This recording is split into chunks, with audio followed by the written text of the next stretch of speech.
The Furies. We talk about the Greek ones. That would be interesting. That would be interesting if we got some. I'll show you guys. Oh, this is. Oh god, this is a long one again. Wait a minute. Hold on. Oh fuck.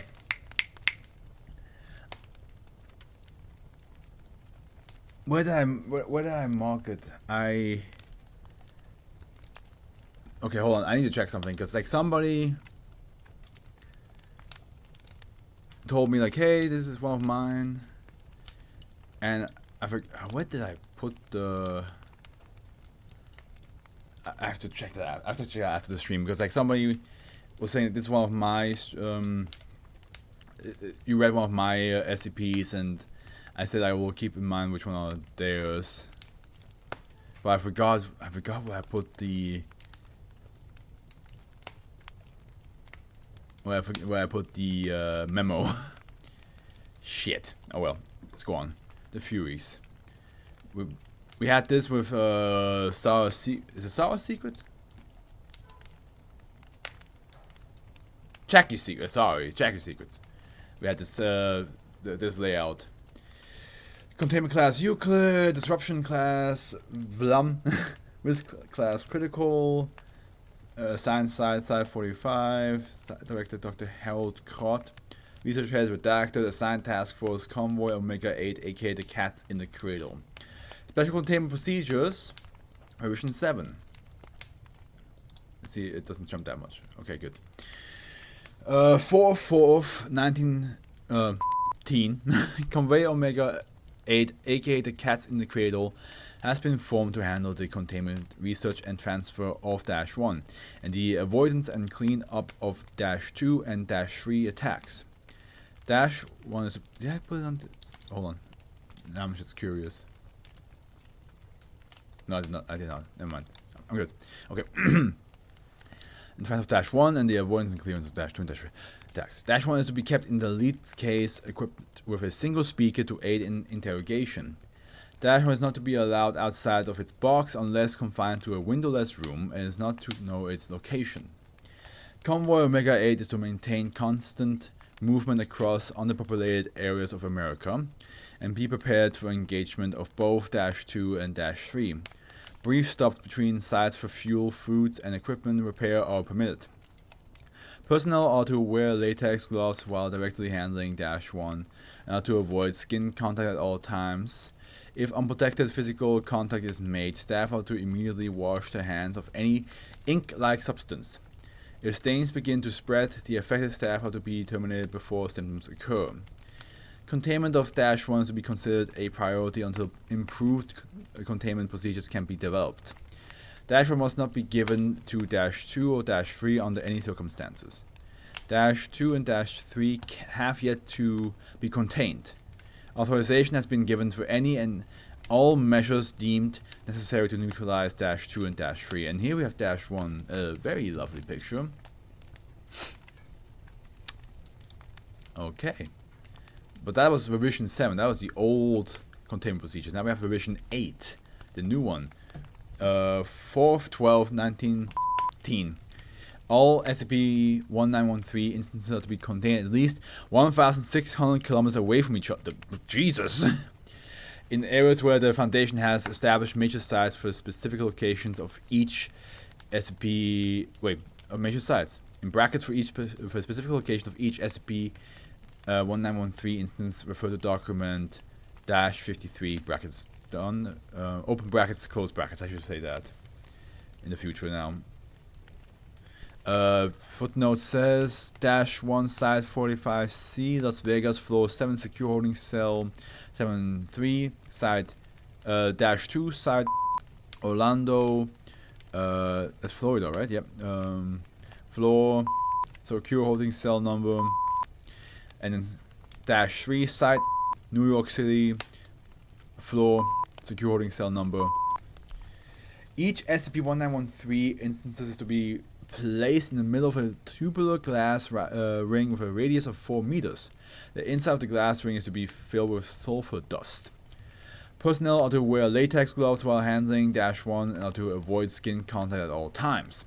If unprotected physical contact is made, staff are to immediately wash their hands of any ink-like substance. If stains begin to spread, the affected staff are to be terminated before symptoms occur. Injuries caused by -2 may require termination if they cannot be healed. Staff must remove any visible armor or lab coats before entering -2 cell to prevent aggravation. Okay. So wait, let me read. So with -1, avoid skin contact at all time. So you have to wash your hands if that happens. -2 is don't wear any injuries caused by -2. Okay. So just take away anything that looks like protection or like a researcher's clothing. Gotcha. Okay. Okay. And -3 cells to be blast and fireproofed. Entry into -3's ring is not permitted. Okay, I was about to say like this. I hope nobody gets sent in there. Description. This is a big boy. Yeah, Dr. Howard was like, yeah, it's the same one who did. Okay, that makes sense. Okay, let's go. Description. Description is, oh God, where is it? This is going to take a while. SCP-1913 is the collective term for 3 separate entities, designated -1, -2, -3. SCP-1913 instances do not show signs of mortality, either regenerating fatal injuries over time or reappearing near the place of death when its body has been destroyed within an hour. All SCP-1913 instances have shown an extreme aversion to sulfur, being either unwilling or unable to touch or cross over it without assistance. -1 is a sapient ceramic statue depicting a cat, measuring 20.5 centimeters in height and weighing 8.3 kilograms. That is pretty heavy for this size of a yeah, like this size of a statue. -1 has the name Agatha etched on the bottom and is decorated with white gloss paint on the nose, ears, and forehead, and a black wet ink-like substance around the object's eyes, mouth, and paws. Isn't Agatha like the witch from Marvel? -1 is capable of communication, emanating a young female voice from its interior. Oh, great. -1 has shown disdain towards Foundation personnel, but it's cooperative when threatened through the shaking of its container. Yeah, that'll do it. Okay. -1 is given considerable information regarding other SCP-1913 instances, abilities, and reason for pursuit, but has also been known to withhold information or give false statements relevant to its own containment, such as it's not detailing its detestation towards sulfur. I know it's supposed to be testing, right? But detestation, that's a word? It's supposed to be like detestation. Detestation. Because I know it's supposed to be like the test. Like I detest, right? As in like you cannot stand it, but detestation. Oh boy, okay. At least that is easier to say than detestation. So detestation. The ink covering -1's eyes, mouth, and paws is composed of 50.9% water, 48% ash, and 0.9% salt, and 0.2% silver. Upon contact with a living subject's epidermis, the substance will be absorbed by the subject's pores. Depending on the quantity of ink, the affected areas will rapidly begin to dissolve and eventually disappear. The subject does not seem to die from this process until the entire body has been dissolved, despite the disappearance of vital organs. If the torso has been consumed but the subject's limbs remain, the limbs will continue to function until completely dissolved, usually attempting to move across the floor and grab nearby objects or legs. -1's ink does not appear to be capable of spreading on the object's cadaver's dead tissue, such as hair or fingernails, or those who have not touched -1 in the past 8 hours, and is only capable of causing the disappearance of living tissue. Unless contact is made with the subject's bloodstream, washing off the substance around the affected area is sufficient to prevent its effect, though scarring may occur. -1's ink is harmless when diluted with water. Okay, so it's like it just does like it's just like a symbiote from Marvel, from Spider-Man, just like, but it does damage instead of enhancing you.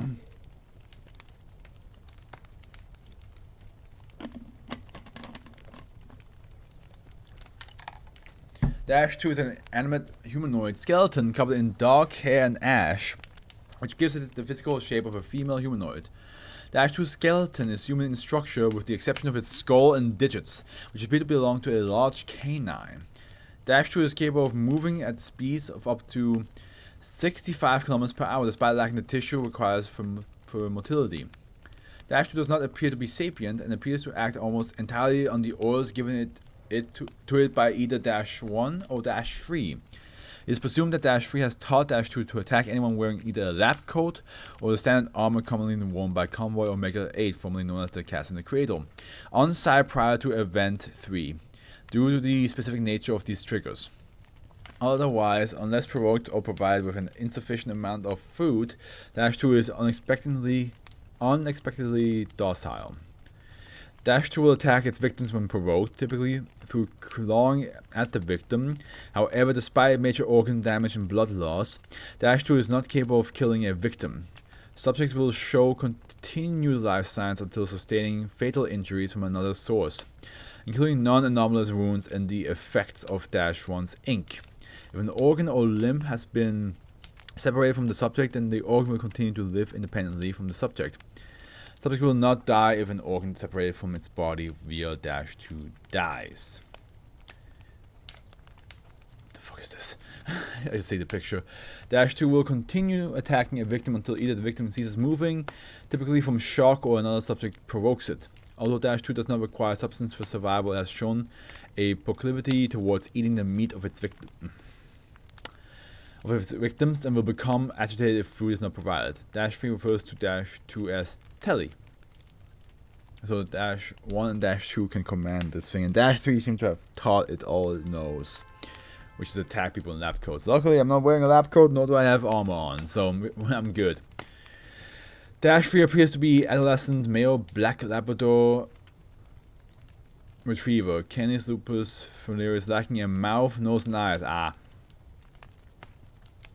Of course, -3's face consists of several ragged holes mimicking a grinning visage, which reveals a dim white light.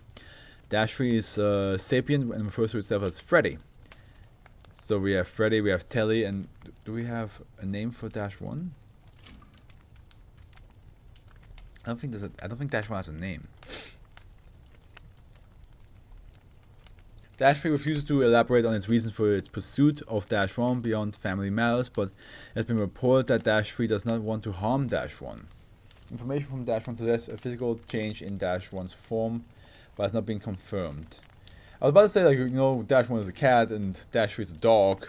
You know how that goes. But it looks like there's a -3 has different reasons. Also, let's look.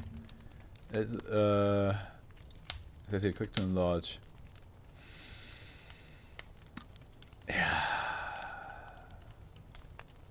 No, thank you. Yeah, no, I'm good. I don't need that. That's not a good boy.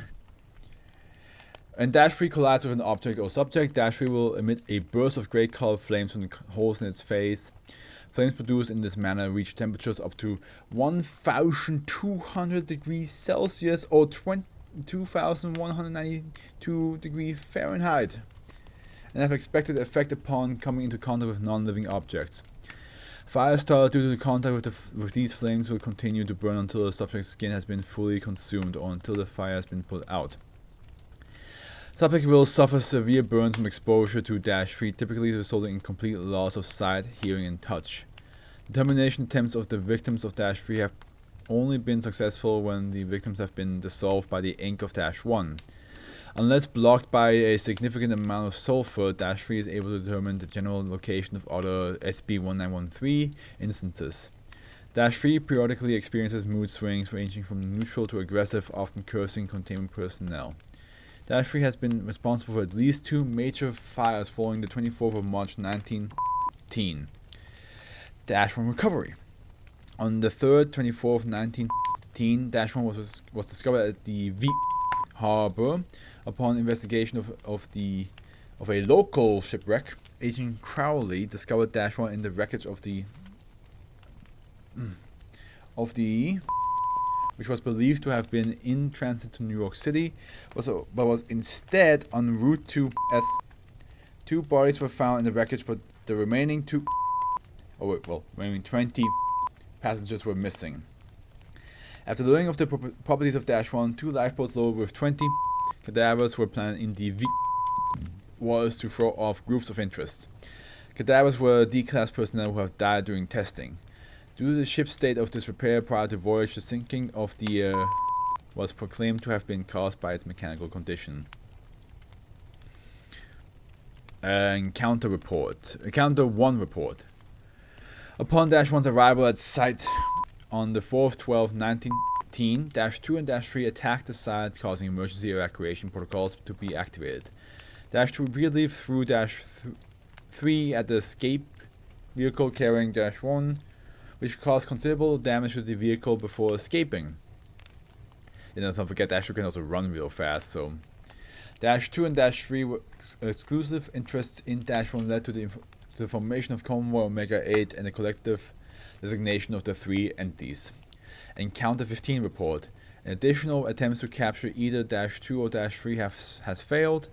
Dash 2 and Dash 3 have yet to cease pursuit of Convoy Omega-8.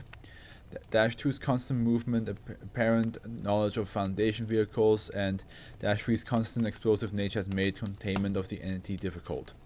Tranquilizer darts, blasts of water, fire, and gunfire have been utilized, but have yet to subdue either entity. Encounter 29 report. Dash 2 and Dash 3 followed and attacked Convoy Omega-8 while it was receiving supplies at Site 45-A. Convoy Omega-8 requested backup, but was incapacitated before arrival. Dr. Hayward and Agent Crowley attempted to proceed to the roof to await evacuation with Dash 1, but were led into Research Lab 1, where Agent Crowley prevented Dash 3's acquisition of Dash 1, while preventing Dr. Hayward's termination. For more information, see Interview A. SCP-1913 has been reclassified as Euclid. Interview A. Interviewed Agent Sarah Crowley. Interviewer Dr. Andrew Toki. Okay. Can I say something for the record? Go ahead. It was a mistake to put Dr. Hayward up with the cats in the cradle. The kid's bright, but he's too green. He just got out of school, he hardly even knows the difference between mind-altering effects and info hazards. He didn't do anything wrong, but if he's just... I apologize. I like the kid, and I'm obviously biased, but I could have been more prepared if he was assigned to a safer group first. Experience these things instead of getting some lecture about it. Sorry. I need to get out of my chest. It's fine. You want to ask me about Encounter 29, right? Please. Right. We only needed basic supplies, food and fuel. We weren't expecting to spend more than a few minutes at 45, but we were all kinds of jumpy. We hadn't seen the dog or the girl for days, so we were expecting something from them. Hayward and I were hauling Dash 1 to the site's garage, and sure enough the car exploded behind us. They must have been following us, waiting till we got to another site to attack, because they seemed to have attacked us immediately after the 12 of us got out. And this is when you alerted Site 45 and attempted to reach the roof for evac? Yes. Either that or let him do God knows what with it. Didn't matter much though, because we ended up in some poor bastard's lab, with those 2 banging down the door. 2 started throwing itself at the door till Dash 3 told it to move over before it blew the door off, which set off the sprinklers. That thing, 3, just walked right up to me. Didn't do anything, didn't attack, didn't explode, didn't have the girl attack and have to explode. It just sat there. Only thing I could think to say was, why? It's been a long time since I felt so powerless. It told me that it was doing this as a service, that its flame was redemption. It said that they can't see, can't hear, or can't feel, they're just left with themselves, see no evil and all that. what happened to Dr. Haywood? The idiot threw a microscope at it. Didn't matter much. -3 knocked him into the counter afterwards. It was steamed clearly. Haywood got burned, but it was soaked too, preventing him from burning too bad. I don't know why, but 3 told 2 to kill him for it. Maybe it thought the kid was beneath it, or figured that 2 do a better job. Ended up picking the kid up and throwing him to the far wall, crashing into those jars of sulfur before. Well, before -2 reached through his chest. -2 was about to charge him, but it stopped. 3 seemed to get angry at 2 till it took a look at the rocks covering Haywood. I put 2 and 2 together and assumed that the rocks were what was spooking them. So I did what I could. It felt good seeing those things actually running from us for a change. Hey, is that all? I'm hoping to see some people at the infirmary before visiting your house close. You said you to remind you that you wanted to share a concern about SCP-1913 entities as a whole. What was it? Yeah. Haywood was going to report at Site 45. He's been interrogating -1 for a while and got something out of it. He's had his suspicion about how SCP-1913 functions and felt that there was something more to it than what we knew. Didn't tell me, but seemed urgent. Thought it was worth bringing up. Listen, I'd tell you if I knew it. But all I really know is that I lived to see things tear out Haywood's fucking heart, and so did he. End log. Closing statement, Dr. Haywood was released from intensive care 1 month after this interview, recovering from 3rd-degree burns over his arms and torso, and a cauterization of a hole through his chest. Mentions of the release or creation of a 4th entity if -2 or -3 reaches -1. In addition to a physical change in -1 has been discussed with Dr. Haywood and was confirmed by -1 but denied by -3.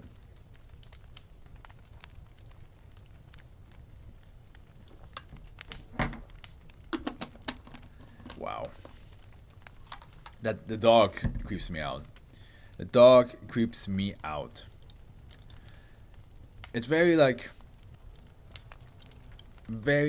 smiling dog-esque, as in like that. No dog should look like that, ever. And that's what's creepy about it. At least in my book, that's what I think is creepy about that dog.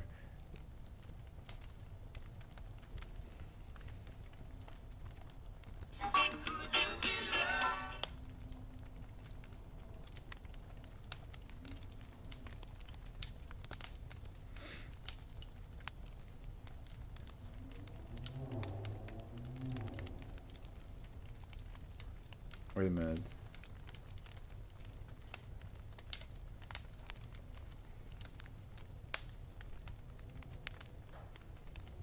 I guess this surprised me a little bit.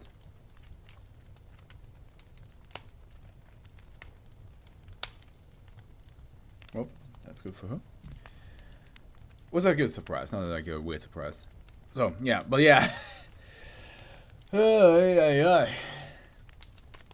Getting chased across the country.